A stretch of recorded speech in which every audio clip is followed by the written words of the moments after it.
Oke, selamat pagi, siang, dan malam buat Pak Bowo dan Pak Fajar. Jadi pada kesempatan kali ini, saya dan kelompok saya akan mencoba menjelaskan tentang perbandingan runtime antara GPU dan CPU dalam implementasi algoritma Gaussian Blur.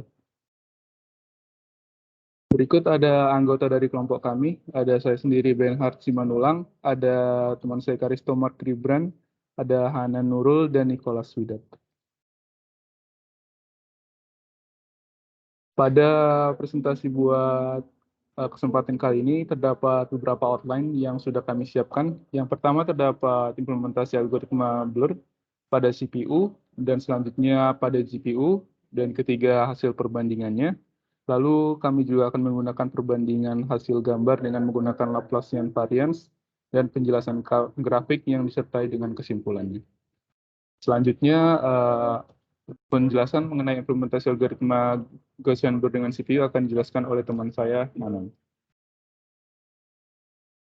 Oke, makasih Benhard atas waktunya. Jadi di sini dapat dilihat ya, yang pertama yaitu implementasi algoritma Gaussian Blur dengan CPU.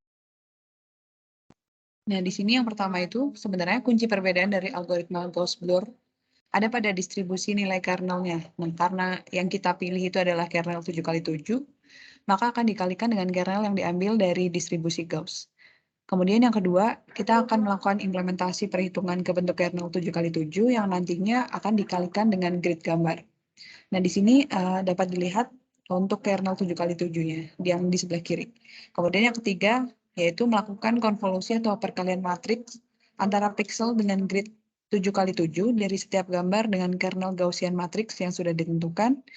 Dan yang keempat adalah nilai yang dipilih nanti akan diganti dengan hasil konvolusi matriks yang baru. Dan selanjutnya yang kelima, yaitu melakukan perulangan konvolusi dengan grid yang telah dipilih dan mengulangi langkah sebelumnya untuk setiap grid 7x7 pada gambar. Oke, mungkin boleh next. Nah, selanjutnya saya akan sedikit menjelaskan mengenai perkalian konvolusi matriks sebagai berikut. Nah, untuk setiap pixel yang bertetangga dengan merah, jadi di sini ada warna merah di angka 3, itu nanti yang berwarna kuning akan dikalikan dengan kernel Gaussian 7x7. Kemudian berikut adalah contohnya. Di sini terdapat angka 3 dengan tetangganya berwarna kuning. Ini nanti akan dikalikan dengan perkalian matriks di sebelah kanan, yaitu matriks Gaussian. Oke, mungkin selanjutnya.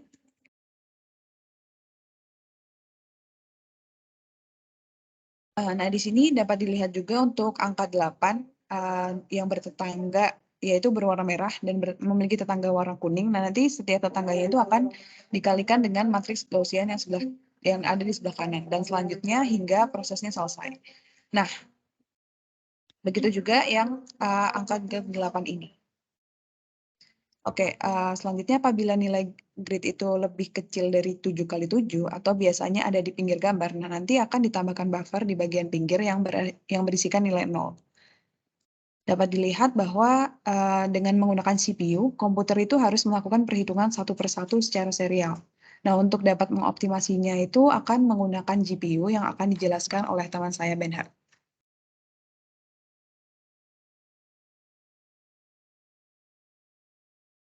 Oke, terima kasih Nan atas waktunya. Selanjutnya merupakan implementasi algoritma Gaussian Blur dengan menggunakan GPU.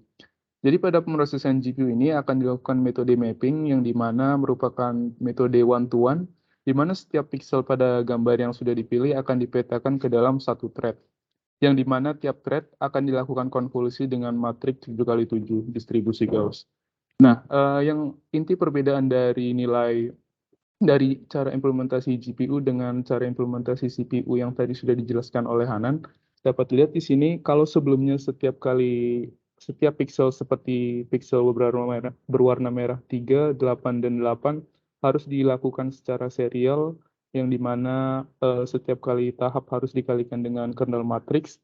Pada implementasi algoritma Blur GPU, semua implementasi ini dapat dilakukan secara paralel, yang dimana setiap angka merah beserta tetangganya akan dilakukan konvolusi matriks pada setiap thread yang telah disediakan.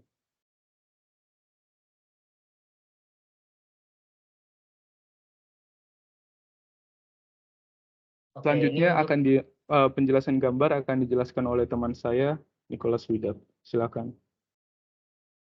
ya, oke, untuk ini contoh gambar perbandingannya. Jadi kita mengupload gambar yang pertama ukuran 256 kali 256. Ini yang sebelah kiri sebelum di blur dan sebelah kanan setelah di blur. Oke, next, Benhard.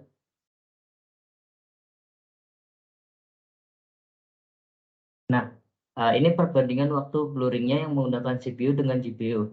Tadi gambar 256 kali 256 pixel mendapatkan hasil CPU 0,001573. Sedangkan untuk GPU 0,000776. Begitupun selanjutnya di ukuran 512 kali 512 pixel dan seterusnya. Nah, untuk perbandingan data sebelum dan setelah blur akan dijelaskan oleh Benhard melalui Laplacian variance. Selanjutnya saya kembalikan kepada Benhard.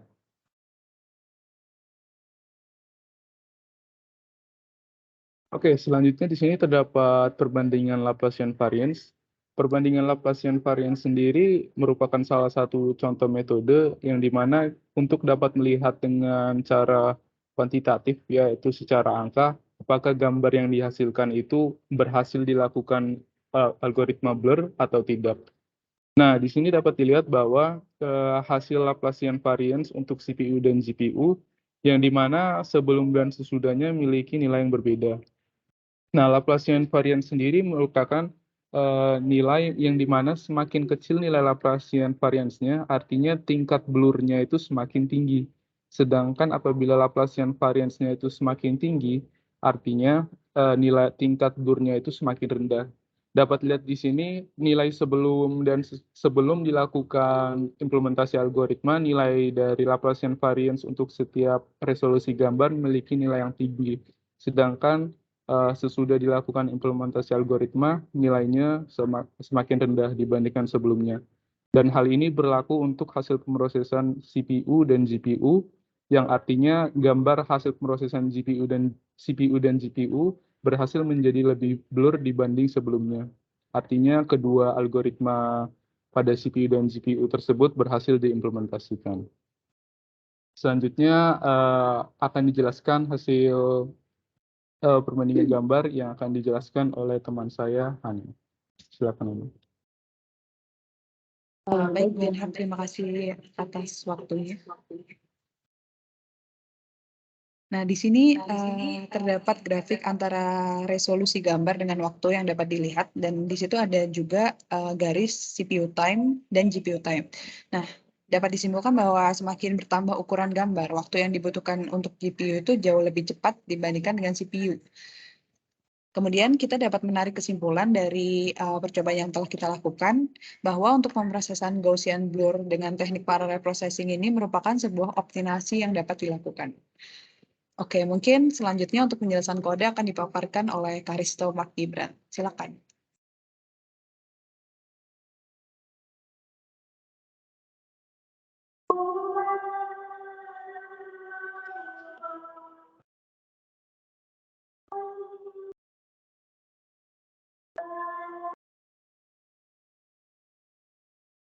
Halo, coba tes suaraku masuk ya? Halo, coba. Oh, masuk ya. Jadi di sini untuk penjelasan kode, saya akan menjelaskannya. Pertama, kita harus menginstal dulu library yang dibutuhkan, yaitu salah satunya QPy dengan versinya CUDA 11. Kemudian kita akan import juga library yang diperlukan. Sini kami menggunakan NumPy, Pandas, QPy, QPyX, Skype, ND Image, Time, CV2, Matplotlib, dan Seaborn. Dan kemudian kita melakukan print dulu untuk mengecek CUDA-nya. Di sini dapat ditampilkan kayak OS yang digunakan, Python version, QPy version, dan lain-lainnya. Nah, di sini ada fungsi yang pertama, yaitu fungsi untuk menampilkan gambar menggunakan Matplotlib Image Show yang nantinya akan menampilkan parameter image. Dan kemudian pada bagian ini kita akan mendeklarasikan variabel-variabel yang akan digunakan. Di sini QPy time, ada CPU time dan GPU time, yaitu berbentuk array yang nantinya akan digunakan untuk menyimpan waktu-waktu yang akan digunakan, waktu-waktu yang pemrosesan gambar dari ukuran gambar 512 kali 512, 256 kali 256, dan seterusnya. Dan kemudian ada CPU before score dan CPU after score. Di sini array untuk menyimpan kumpulan nilai dari Laplacian CPU-nya yang sebelum di blur dan setelah di blur. Kemudian di sini ada kernel untuk CPU dan ada kernel untuk GPU. Dan paling bawah ada variabel untuk berbentuk array untuk menyimpan dari nilai Laplacian tiap-tiap hasil blurringnya dari GPU-nya yang before dan juga after, yang sebelum blur dan setelah blur. Nah, yang pertama kita untuk membaca image, pertama kita membuatkan array yang namanya x1, yaitu array string yang merupakan nama-nama file yang ada tersedia di bagian sebelah kiri ini, yang sekaligus merupakan ukuran dari tiap-tiap gambar. Nah, untuk image CPU, yaitu array untuk menyimpan gambar CPU, di sini kita melakukan perulangan dari 0 sampai dengan 3, yaitu panjang dari array x1, menggunakan CV2 IMRead untuk mengambil gambar yang sebelah kiri. Dan untuk GPU, kita menggunakannya QPy sArray. Untuk meread-nya itu menggunakan MP image IMRead, tetapi nanti array-nya itu diubah menjadi QPy array. Dan nanti masing-masing akan di-append atau ditambahkan ke masing-masing array variabel yang telah disediakan. Untuk kode serial di sini menggunakan pertama-tama dengan parameter image dan kernelnya, yaitu wait CPU. Pertama kita langsung mengambil waktu yang ada pada saat itu menggunakan start, kita simpan ke variable start dengan menggunakan time.time. Kemudian image akan diubah dulu menjadi dari format BGR menjadi RGB. Setelah itu akan dilakukan konvolusi matriks dari image dengan kernelnya tadi menggunakan library CV2 menggunakan CV2 filter D, dan nanti disimpan dalam variabel res. Kemudian kita ambil kembali waktu dari satu gambar setelah di blur dan simpan di dalam variabel n.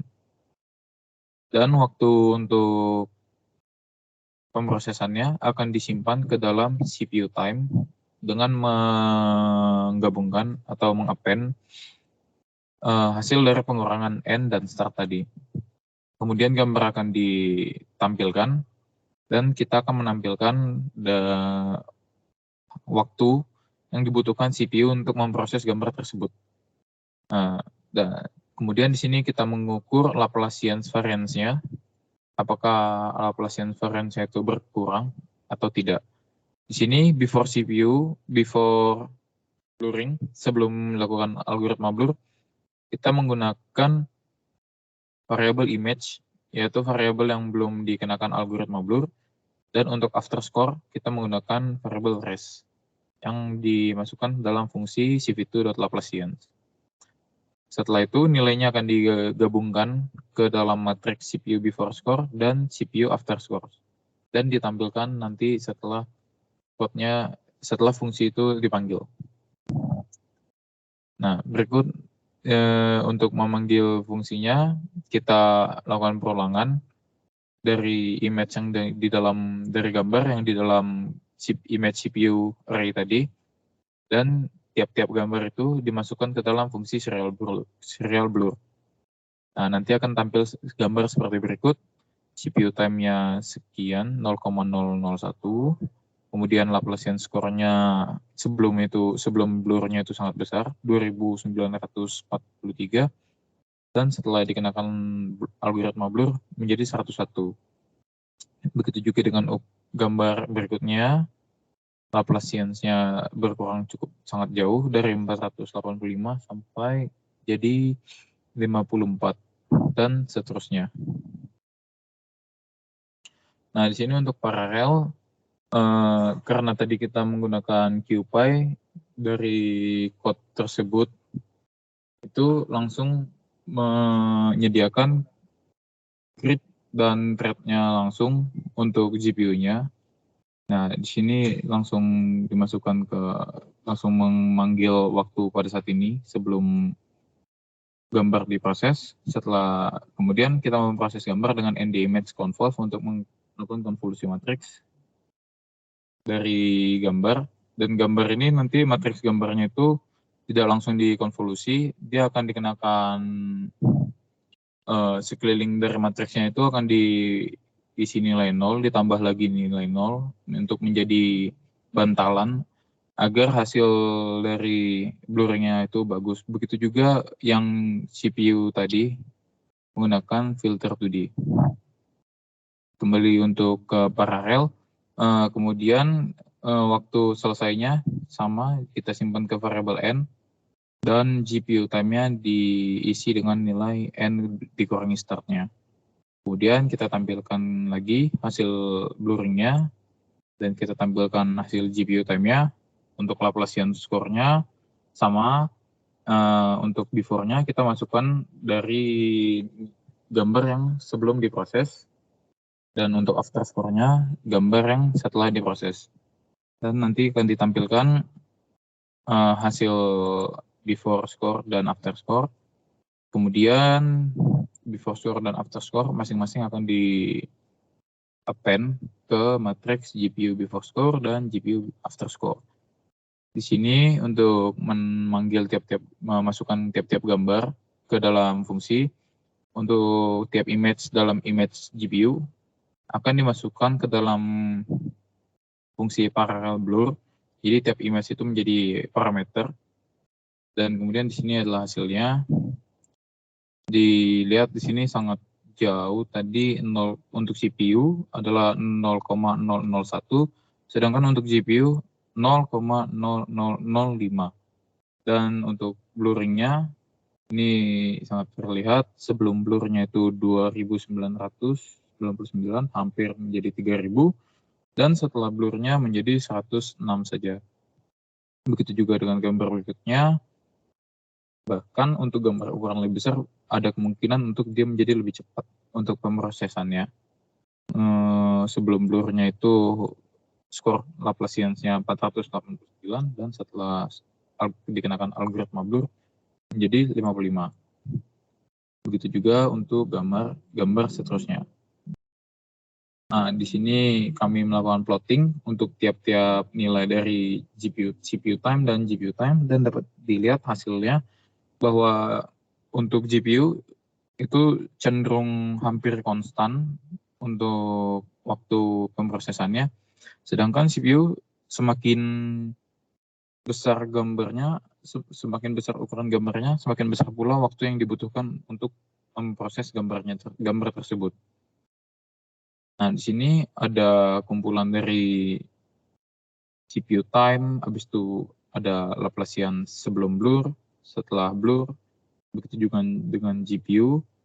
Nah, di sini kami membentuk sebuah data frame untuk ditampilkan jadi bentuk table dengan memanfaatkan library Pandas. Kami membuat data frame dengan ada ukuran gambar menggunakan array tadi X1 yang merupakan nama dari file dan juga sekaligus ukuran gambar.